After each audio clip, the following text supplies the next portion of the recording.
안녕하세요. 제가 이 영상을 찍고 있는 2022년 현 시점, 그리고 혹시나 여러분들이 그 이후에 1년 뒤, 2년 뒤, 또 언제가 될지 모르겠습니다만 이 영상을 보고 계시는 현 시점에 신앙생활 하는 데 있어서 여러분들을 방해하는 어떤 것들이 있습니까? 나는 좀 열심히 하고 싶은데 나를 괴롭히는, 나로 하여금 신앙생활을 하지 못하게 만드는 것이 있습니까? 오늘날 우리가 신앙생활 어렵다라고 할 때 거의 대부분은 나 자신의 게으름 때문이거나 나 자신의 연약함 때문이죠. 그 외에 어떤 외부적으로 너는 교회 가면 안 돼, 뭐 이렇게 한다든지, 너 예수 믿으면 가만 안 둘 거야, 뭐 이런 경우는 극히 드물죠. 물론 간혹 그런 분들도 있을 것입니다. 가까운 부모님이나 혹은 남편 혹은 아내, 그리고 시부모님들, 이런 분들이 신앙생활 하는 것을 못하도록 하는 경우들이 종종 있을 수 있는데요. 그래도 거의 대부분은 그것들이 신앙생활을 아주 크게 방해하는 경우는 극히 드물죠. 거의 대부분은 우리가 자유롭게 신앙생활을 할 수 있는 그런 시대를 살고 있습니다. 그런데 교회 역사를 보면 그렇지 못했던 때가 굉장히 많았던 것을 볼 수 있습니다. 우리는 막연하게 생각할 때에 우리의 믿음의 선배들이 그냥 편안하게 신앙생활 했을 것이다 라고 생각을 하지만, 사실 2000년 교회 역사를 보면 거의 대부분의 우리 믿음의 선배들은 어려움 가운데 여러가지 핍박과 박해에도 불구하고 자신의 신앙을 지키기 위해서 노력했던 분들이 많았습니다. 그것이 자발적으로 그렇게 했던 것인데, 그렇게 할 수밖에 없었던 여러가지 상황들이 있었던 것이죠. 그래서 오늘은 기독교 초기 역사 가운데 있었던 교회가 받았던 박해와 핍박에 대해서 말씀을 드리려고 합니다. 사도행전 2장에서 교회가 탄생을 했죠. 그리고 사도행전 3장에 보면 사도 베드로와 요한이 성전에 올라가서 나면서부터 걷지 못하는 구걸하는 사람을 일으켜 세우는 놀라운 기적을 행합니다. 그리고 나서 솔로몬 행각에서 복음을 전하는데요. 이때 사도행전 4장에 보면 제사장과 성전 맡은 자들, 그리고 사두개인들이 베드로와 요한을 잡아서 옥에 가둡니다. 이제 막 사도행전 2장에서 교회가 탄생을 했고, 그 결과 복음을 전하기 시작했는데, 당시 이스라엘의 주 종교였던 유대교를 믿는 유대인들이 이제 막 나타난 그리스도인들을 핍박하기 시작한 것이죠. 이렇게 교회 역사는 초기부터 핍박을 받았는데요. 그 이후에도 사도행전 6장에 보면 스데반을 비롯한 7명의 직분자가 선택이 되고요. 사도행전 7장에 보면 스데반이 복음을 전하는 장면이 나옵니다. 그런데 스데반 역시 복음을 전했다는 이유로 돌에 맞아 죽죠. 이렇게 교회 역사는 초기부터 핍박을 계속해서 당했다는 것을 우리는 성경을 통해서도 볼 수 있습니다. 사도행전 9장에 보면 사울이 다메섹으로 가는 장면을 볼 수 있는데요. 사울이 다메섹으로 갔던 이유는 그리스도를 믿는 사람들을 핍박하기 위한 목적이었죠. 이렇게 핍박과 박해로 시작된 교회는 오히려 박해와 핍박에도 불구하고 더더욱 복음이 확장되었습니다. 그래서 예루살렘에서 시작된 복음은 그 주변으로 흩어지게 되었는데, 사도행전 8장 1절을 보면 그리스도인들이 주위 여러 도시로 흩어졌다라는 말씀이 나오고, 그 결과 여러 지역에 기독교 복음이 전파되었습니다. 사도행전 9장에 보면 사울이 다메섹으로 가는 장면이 나오는데요. 사울이 다메섹으로 가고 있었다는 것은 예수님을 믿는 사람들이 이 다메섹 지역까지도 흩어졌다는 것을 우리에게 잘 보여주고요. 사도행전 9장 32절부터 43절까지에 보면 루다, 사론, 욥바 등 유대 지방 전역에 흩어져 있음을 알 수가 있습니다. 사도행전 11장 19절에 보면 이런 말씀이 나옵니다. 그때에 스데반의 일로 일어난 환란으로 말미암아 흩어진 자들이 베니게와 구브로와 안디옥까지 이르러 유대인에게만 말씀을 전하는데, 이 말씀에 보면 베니게, 오늘 페니키아라고 하죠. 구브로, 그리고 키프로스라고 하죠. 안디오키아라고 하는데, 여기까지 그리스도인들이 흩어졌다는 것을 알 수가 있습니다. 이렇게 성경에도 보면 초기 기독교인들, 그리스도인들이 복음으로 인하여서 여러 가지 핍박과 어려움 가운데 흩어졌다는 사실을 알 수가 있죠. 성경에서 이렇게 기독교인들이 핍박과 박해를 받았다는 사실을 볼 수 있습니다만, 교회 역사에 보면 이러한 핍박과 박해가 계속 이어지는 것을 볼 수 있습니다. 그것은 바로 제5대 로마 황제인 네로 황제 때의 일인데요. 네로 황제가 통치하기 전만 하더라도 로마 제국은 기독교인들에 대해서 그다지 관심을 갖지 않았습니다. 왜냐하면 로마 제국이 굉장히 넓은데 그리스도인들이 있던 곳은 주로 로마의 변방이라고 할 수 있는 이스라엘 지역에 있었기 때문이죠. 그래서 로마인들은 그저 기독교 하면 유대교의 분파이겠거니 이런 생각을 했습니다. 이러한 모습을 우리는 성경에서 찾아볼 수 있는데요. 사도행전 18장을 보면 바울이 고린도에서 복음을 전합니다. 이에 대해서 고린도에 있는 유대인들이 아가야의 총독인 갈리오에게 가서 이렇게 말을 합니다. 이 사람이 율법을 어기면서 하나님을 경외하라고 사람들을 권한다. 이 말을 들은 갈리오가 유대인들에게 사도행전 18장 14절 15절에서 이렇게 말합니다. 너희 유대인들아, 만일 이것이 무슨 부정한 일이나 불량한 행동이었으면 내가 너희 말을 들어주는 것이 옳거니와 만일 문제가 언어와 명칭과 너희 법에 관한 것이면 너희가 스스로 처리하라. 나는 이러한 일에 재판장 되기를 원하지 아니하노라. 당시 아가야 지방의 총독이었던 갈리오는 이건 너희들의 일이니까 너희들이 해결하라 라고 이야기를 합니다. 이 종교적 문제에 대해서 깊이 관여하지 않겠다라는 것이죠. 이렇게 기독교에 대해서 초기에는 로마가 그다지 관심을 갖지 않았습니다.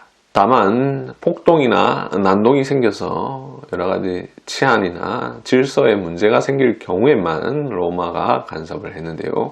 이 사실도 성경에서 우리가 볼 수 있습니다. 사도행전 18장 2절에 보면 글라우디오가 모든 유대인을 명하여 로마에서 떠나라 한 거로 그가 그 안에 브리스길라와 함께 이달리아로부터 새로 온지라 라는 말씀이 나옵니다. AD 51년경 글라우디오 즉 클라우디우스 황제는 로마시에 있는 유대인들을 모두 떠나라고 명령을 하는데요. 이것은 기독교의 복음 전파가 당시에 많은 난동을 가져왔기 때문이었습니다. 성경에는 그 정확한 이유를 이야기하고 있지는 않지만 로마의 역사학자인 수에토니우스라는 사람이 쓴 책에 보면 유대인들이 크리스투스의 선동으로 끊임없이 폭동을 일으켰기 때문에 클라우디우스가 그들을 로마에서 추방했다라고 기록하고 있습니다. 여기 유대인들이 크레스투스의 선동으로 라고 할 때 크레스투스는 바로 이 그리스어 크리스토스를 라틴말로 쓴 것이 아닌가라는 것이 대부분의 역사학자들의 입장인데요. 로마는 이 정도의 간섭은 했던 것이죠. 하지만 분위기가 점점점 달라지기 시작합니다. 로마인들이 점점 기독교인들을 미워하기 시작하는데요. 그 이유는 기독교인들의 생활 방식이 로마인들과 너무나 많이 달랐기 때문입니다. 기독교인들은 로마인들이 즐기는 생활을 따라하지 않았습니다. 로마인들은 향락과 사치를 죄로 여기지 않았던 사람들이었는데요. 기독교인들은 그것에 참여하는 것을 죄로 여겼습니다. 로마인들은 로마 신전에 가서 신들에게 제사를 지냈지만 기독교인들은 하지 않았고요. 로마인들은 콜로세움에서 격투하는 그런 경기들을 즐겨보았는데 그리스도인들은 폭력을 즐기는 것은 폭력에 참여하는 것과 마찬가지다라고 생각을 해서 콜로세움에서 일어나는 그런 경기들을 전혀 관람하지 않았죠. 또한 로마인들은 국가를 최고의 선, 최고의 권위로 생각했기 때문에 국가는 모든 일에 국민의 복종을 요구할 수 있다고 믿었지만 그리스도인들은 성경에 부합하는 일이라면 국가의 일에 충성할 수 있지만 성경에 위배되는 일이라면 국가의 일에 협조할 수 없다라고 하는 믿음을 가졌습니다. 또한 기독교인들은 직업 선택에 있어서도 로마 사람들과 많이 달랐는데요. 이방신을 섬기는 사제의 제복을 만드는 일이나 이교도 의식에 사용되는 물건을 만드는 일, 이런 일은 기독교인들이 할 수 없다고 생각해서 그러한 직업을 갖지 않았고 당시에 학생들을 가르치려면 이방신의 신화가 실려있는 교과서를 가르쳐야 되는데 기독교인들은 그런 것을 가르칠 수 없다라고 해서 교사가 되지도 않았고요. 병원에 취직하지도 않았으니 당시 병원은 로마의 신의 보호를 받으며 운영된다라고 믿었습니다. 그런데 기독교인들은 그러한 생각에 거부했기 때문에 그런 직업을 갖지 않았죠. 이렇게 당시 기독교인들은 로마 사람들의 생활과 너무나 다른 모습을 가졌고 결국 점점점 로마인들은 기독교인들에 대해서 거부감, 불쾌감을 갖기 시작합니다. 그러다가 기독교에 대한 핍박과 박해가 본격적으로 시작하게 되는 일이 발생하는데 이것은 바로 앞서 말씀드린 로마의 5대 황제인 네로가 통치하던 때입니다. 대략 AD 64년쯤의 일인데요. 여러분들 로마 황제를 우리가 잘 몰라도 네로 황제는 다 아시죠? 저랑 나이가 비슷하시거나 저보다 많으신 분들은 아마 네로 황제를 모를 수가 없을 것입니다. 옛날에 최양락 씨가 네로 25시라는 재미있는 개그 프로그램을 했었죠. 그것만 봐도 네로가 어떤 사람이었는지를 우리가 알 수 있는데요. 네로는 폭군으로 아주 유명한 사람이죠. 네로는 원래는 그런 사람이 아니었습니다. 네로는 원래는 아주 훌륭한 통치자였습니다. 네로는 유명한 로마의 철학자인 세네카의 영향을 받아서 성공적인 통치를 했는데요. 그러나 조금 시간이 흘러서 자신의 원대한 비전과 향락 요기에 빠져서 점점점 변질되게 되는데 결국 형제와 어머니와 아내까지 죽이고 자신의 스승이었던 철학자 세네카까지 죽이는 그런 이상한 사람으로 돌변하기 시작합니다. 그러던 중 네로가 통치하던 AD 64년 7월경에 로마시에 대화재가 발생합니다. 여기서 로마시라고 할 때 로마 도시를 말합니다. 우리 로마 하면 다양하게 사용될 수 있거든요. 로마 제국을 로마라고도 하지만 또 로마시, 이탈리아 안에 있는 로마시를 로마라고도 하는데요. 이 로마시에 대형 화재가 발생을 합니다. 당시 대부분의 건물은 나무로 지어진 건물이었기 때문에 순식간에 도시의 절반 이상이 불타 사라지게 되는데요. 이로 인해서 로마 시민들이 분노가 폭발하게 되죠. 로마 시민들은 네로가 불을 질렀다라는 의심을 하기 시작합니다. 왜냐하면 평소에 네로가 굉장히 행동이 괴팍했기 때문에 네로가 했을 것이다 라고 생각을 한 것이죠. 특히 당시 네로가 자신이 생각한 신도시를 건설하기 위해서 일부러 로마에 불을 질렀다 라는 소문, 그리고 그렇게 불타는 로마를 바라보면서 음악을 연주하고 시를 읊었다, 이런 소문이 점점점 퍼진 것입니다. 근데 후대 학자에 의하면 네로가 불을 저지른 것은 아니다 라고 보는 입장이 많이 있습니다.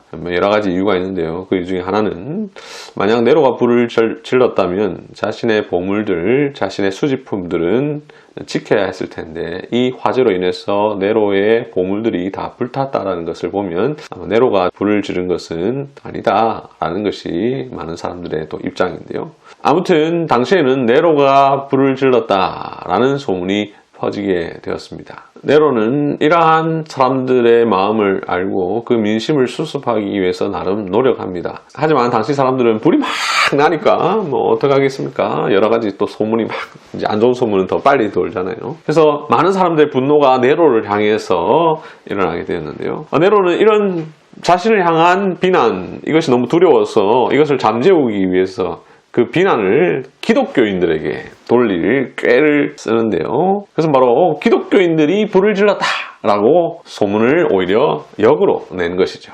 이런 소문이 먹힐 수 있었던 것은 당시 그리스도인들이 이 세상은 곧 불타 멸망할 것이다 라는 믿음을 말하곤 했기 때문입니다. 이건 아마 그리스도인들의 종말에 관한 믿음일 텐데요. 네로의 꾀는 그럴듯했습니다. 결국 그리스도인들이 희생양이 되었죠. 사람들은 네로의 이 거짓 소문에 동의하게 되었고 결국 네로는 그리스도인들을 잡아 죽였습니다. 이것이 바로 AD 64년 이후에 기독교인들이 받았던 핍박과 박해입니다. 네로는 그냥 그리스도인들을 죽인 것이 아니라 자신의 궁궐 정원에 나무를 세워서 매달고 몸에 기름을 바르고 불태워 죽였습니다. 혹은 동물의 가죽을 입혀서 개들이 그들을 물어 뜯게 하기도 하였고요. 십자가형에 처하기도 했고 네로의 궁정에서 야외 파티를 할 때에 산채로 매달아 화형을 하기도 했습니다. 네로의 이러한 거짓 소문을 사람들이 믿었던 건 평소 기독교인에 대한 소문도 한몫했는데요. 당시 기독교인들에 대한 잘못된 정보가 많이 있었습니다. 여러 가지가 있는데요. 하나는 기독교인들은 인육을 먹는다, 즉 사람을 먹는다라는 소문이 있었습니다. 기독교인들이 성찬식을 하잖아요. 근데 성찬할 때 이것은 내 몸이니 이 잔은 내 피니 하면서 하니까 살을 먹구나, 피를 먹구나, 이런 소문이 막 퍼지는 것이죠. 당시 기독교인들이 오늘날처럼 숫자가 많고 이런 것이 아니기 때문에, 그리고 당시 기독교인들은 자기들끼리 예배를 드리잖아요. 누가 아무나 다 막 참여하는 것이 아니니까 이러한 일들이 기독교 공동체의 예배 가운데 있다라는 소문이 있으니까 이제 와전이 되는 거죠. 항상 소문이라는 것은 처음에는 이렇게 이야기하다가 나중에는 더 덧붙여지지 않습니까? 이것은 내 살인이 하고 빵을 먹는데 예수님의 죽으심과 부활을 기념하기 위한 성찬식인데 사람들은 인육을 먹는다, 이런 소문이 난 것이죠. 또 기독교인들은 근친상간을 한다는 이상한 소문이 있었습니다. 그 이유는 기독교인들이 서로 간에 형제, 자매라고 불렀기 때문이죠. 누구 형제님, 누구 자매님 이렇게 부르니까 근친상간을 한다, 이런 허황된 소문들이 있었습니다. 또 그리스도인들이 하는 식사를 애찬이라고 부르죠. 영어로 하면 아가페라고 하는데 사랑이라는 말이잖아요. 식사를 하는데 아가페라고 하니까 좀 이상하다라는 소문이 있었고, 또 로마서 16장 16절에 보면 너희는 거룩한 입맞춤으로 문안하라 라는 말씀이 나오죠. 요즘에는 우리가 예배 시간에 거룩한 입맞춤이라는 순서를 하지 않지만 원래는 사실 이 거룩한 입맞춤으로 서로 문안하는 방식의 예배 형태가 고대교회에 있었습니다. 이렇게 거룩한 입맞춤으로 서로 막 하니까 이런 이상한 오해들이 막 퍼지게 되었죠. 예배에 한 번도 참석해보지 못한 로마인들에게 이러한 오해는 충분히 있을 수 있는 오해였고, 이러한 오해가 네로가 퍼뜨린 소문과 맞물려서 로마시에 일어난 대화재의 범인이 기독교인들이다 라는 소문은 먹혀 들었던 것입니다. 이 네로 황제 시대에 기독교인들이 핍박을 받았다라는 사실은 로마 역사학자인 타키투스가 쓴 역사라는 책에 보면 잘 서술되어 있습니다. 이렇게 기독교 복음이 시작된 지 얼마 안 되어서부터 이미 그리스도인들은 많은 핍박과 박해를 받았는데요. 네로 황제 때만 이런 박해를 받은 것이 아니고요. 그 이후 로마 시대에 상당 기간 동안 박해를 받게 되는데요. 너무 많아서 다 열거해 드릴 수 없을 정도입니다. 소위 10대 박해라고 해서 로마의 여러 황제들이 있는 동안 기독교인들이 박해받았던 일들이 많이 있었는데요. 너무나 많은 박해들이 있었기 때문에 다 말씀을 드릴 수는 없고 그 가운데 일부분을 말씀을 드리도록 하겠습니다.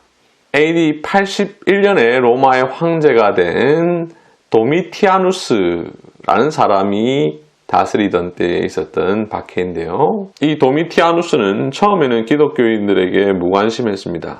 그러나 그는 점점 기독교인들을 박해하기 시작하는데요. 그 이유는 당시의 황제들은 죽고 난 뒤에 신으로 추앙을 받았는데 자신은 자기가 살아있는 동안에도 신으로 불리기를 원했습니다.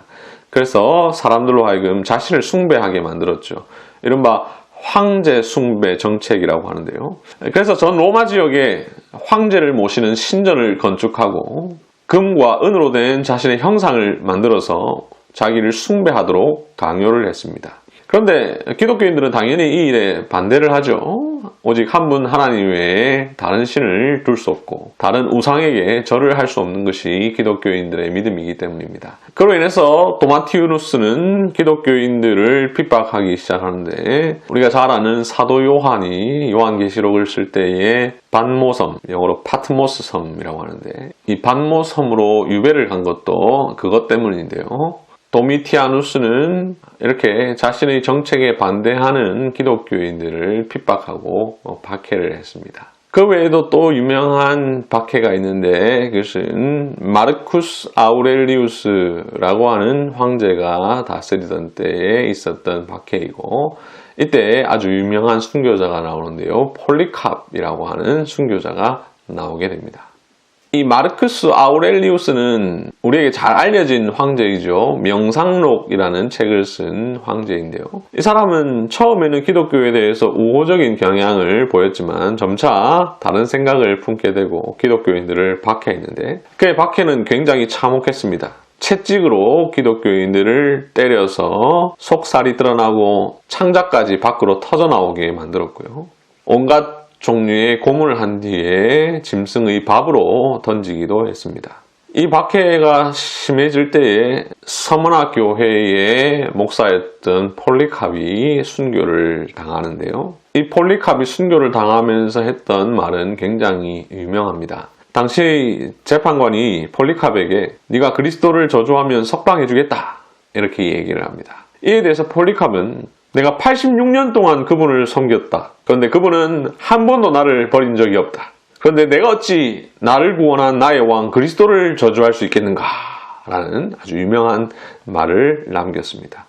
결국 이 폴리캅은 화형을 당해서 순교했고요. 이때 재판관이 산채로 태워 죽이겠다라고 위협하자 폴리캅은 이런 말을 남깁니다. 재판관이 붙인 불은 순간이지만 지옥의 영원한 불길은 꺼지지 않는다. 그러면서 화형을 기다리는 동안 폴리캅은 하늘을 우러러보면서 이렇게 기도했습니다. 전능하신 주 하나님, 내가 이러한 영광을 받을 수 있도록 허락해 주셔서 감사합니다. 다른 순교자들과 함께 그리스도의 잔에 참여할 수 있게 해주셔서 감사합니다. 당신을 찬양하며 영광을 돌립니다. 아멘. 이렇게 순교를 당하는 가운데서도 결코 자신의 신앙을 굽히지 않고 오히려 하나님께 영광을 돌렸습니다. 이 외에도 기독교 초기에 많은 그리스도인들이 복음으로 인하여서 핍박받고 박해를 당했습니다. 저와 여러분들은 신앙생활을 하는데 너 예수 믿으면 죽이겠어 이런 사람은 없잖아요.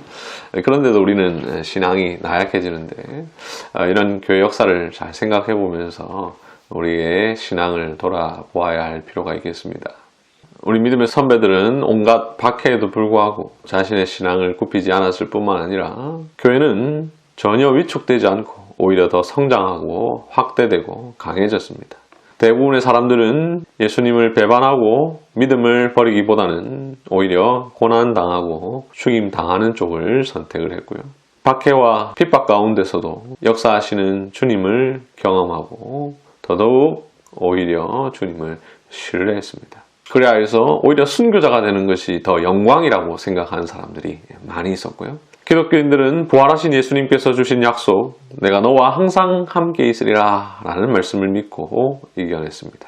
박해가 커지고 고통이 더할수록 기도는 더 깊어졌고 고통 속에서 오히려 더더욱 주님을 신뢰했습니다. 그 결과 초대교회는 핍박과 박해에도 불구하고 오히려 더더욱 로마 사회에서 퍼져 나갔습니다.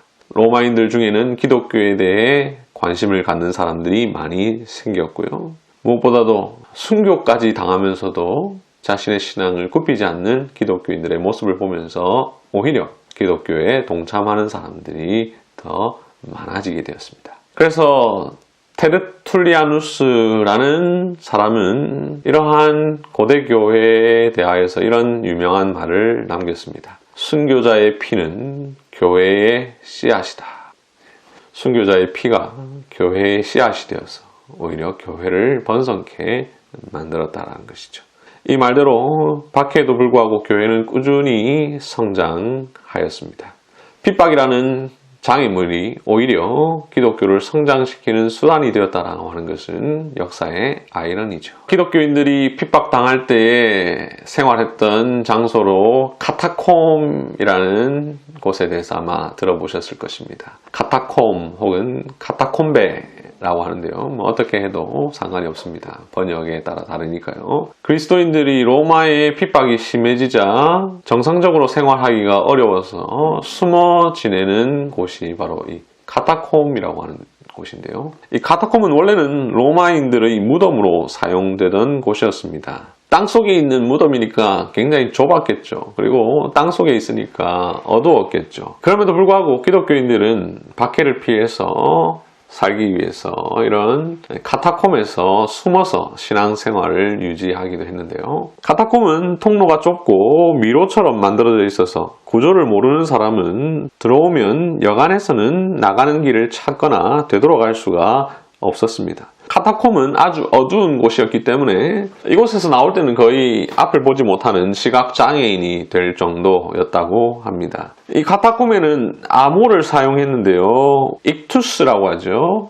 정확한 표기는 익수스라고 하는데요. 이런 암호를 사용해서 서로 소통을 했습니다. 이 문양을 아마 많이 보셨을 텐데 물고기 문양인데 이 익투스라는 말이 물고기를 뜻하기 때문입니다. 또한 동시에 이 익투스라는 말은 이수스 크리스토스 데우 이오스 소테르 하나님의 아들 구원자 예수 그리스도라는 말의 첫 글자를 딴 것인데요. 그래서 익투스라고 하는데요. 이렇게 어려운 상황 속에서도 신앙생활을 했다는 것을 생각해 보면 오늘날 우리가 이렇게 편안하게 신앙생활을 할 수 있다는 것은 참으로 감사한 일이죠. 우리가 교회 간다고 해서 누가 죽이겠다 이렇게 하는 사람 아무도 없지 않습니까? 교회 가는 것이 우리 자유롭습니다. 종교의 자유가 있어서 자유롭게 신앙생활을 할 수 있습니다. 그런데 역사 속에는 더 많은 어려움과 핍박 가운데 신앙생활을 했던 사람들이 많이 있죠. 존 폭스라는 사람이 쓴 순교자 열전이라는 책이 있습니다. 1563년에 초판이 나온 책이고 1583년에 최종판이 나온 책인데요. 이 책에 보면 기독교 초기부터 이 책이 쓰여졌던 1560년대까지 있었던 수많은 순교에 대한 이야기가 나와 있는데요. 그 순교에 대한 이야기를 읽어보면 참 어떻게 이렇게까지 순교를 당하면서 신앙생활을 했을까 하는 생각이 들 때도 있습니다. 그러면서 또한 동시에 이렇게 믿음을 지켰던 우리의 믿음의 선배들을 생각하게 됩니다. 그 이후에도 핍박은 계속 많이 있었죠. 우리나라의 경우에는 가장 가까이로는 일제강점기 시절에 주기철 목사님 같은 분들이 신앙의 절개를 지키기 위해서 순교를 당해야 했고요. 지금도 세계 곳곳에는 기독교 신앙을 갖는다는 이유만으로 핍박과 박해를 당하는 사람들이 많이 있습니다. 우리와 같은 한반도에 있는 북한에 있는 교회도 마찬가지죠. 기독교 신앙을 갖는다는 이유로 핍박과 박해를 당하지만 그럼에도 불구하고 죽음을 감수하면서까지 신앙의 절개를 지키는 사람들이 있습니다. 성경에도 보면 그러한 박해와 어려움 가운데서도 믿음을 지킨 이야기가 나오죠. 히브리서 11장 33절부터 38절에 보면요. 그들은 믿음으로 나라를 이기기도 하고 의를 행하기도 하며 약속을 받기도 하며 사자들의 입을 막기도 하며 불의 세력을 멸하기도 하며 칼날을 피하기도 하며 연약한 가운데서 강하게 되기도 하며 전쟁에 용감하게 되어 이방 사람들의 진을 물리치기도 하며 35절에 보면 심한 고문을 받되 구차히 풀려나기를 원치 아니하며 36절 어떤 이들은 조롱과 채찍질 뿐만 아니라 결박과 옥에 갇히는 시련도 받았으며 37절 돌로 치는 것과 톱으로 켜는 것과 시험과 칼로 죽임을 당하고 양과 염소의 가죽을 입고 유리하며 궁핍과 환난과 학대를 받았으니 이런 사람은 세상이 감당하지 못하느니라. 이 말씀을 보면 마음이 항상 짠해지고 내가 과연 이런 상황에 있을 때에도 믿음을 잘 지킬 수 있을까라는 생각을 해봅니다. 특히 37절에 보면 톱으로 켜는 것이라는 말이 나오는데 제가 이것과 관련된 그림을 하나 본 적이 있습니다. 이 그림인데요. 이 그림을 보면서 제가 늘 생각을 합니다. 이렇게 톱으로 켜는 것 도무지 감당할 수 없는 일일 텐데 그냥 나 예수님 안 믿을게요. 나 그냥 안 죽을래요. 이렇게 말할 수도 있는 순간일 텐데 우리의 믿음의 선배들은 이렇게 큰 환난을 당하는 가운데서도 오히려 믿음을 지켰다라는 생각을 하면 마음이 짠해질 뿐만 아니라 내 신앙을 다시 한 번 더 돌이켜보게 됩니다. 지금까지 여러분들 잘 들어주셔서 감사드립니다. 여러분들 이 영상 앞부분에 말씀드린 것처럼 오늘날에는 우리가 신앙생활 한다고 해서 누가 핍박하거나 박해하는 사람들이 없습니다. 그런데도 우리의 신앙이 나태하지는 않습니까? 우리 자신을 돌아보면서 우리의 신앙을 더 견고하게 할 수 있으면 좋겠습니다. 교회 역사를 배우는 이유가 바로 이런 것에 있죠. 우리 믿음의 선배들이 어떻게 신앙생활을 했는가를 살펴보면서 오늘날 현재 나의 믿음이 어떠한지를 돌아보고, 또 내가 이와 유사한 어려움에 닥쳤을 때 어떻게 신앙을 지킬 수 있을까를 생각해 보는 것이죠. 이 영상이 여러분들에게 유익이 되셨으면 좋겠습니다. 다음에 또 다른 주제의 내용으로 찾아뵙겠습니다. 감사합니다.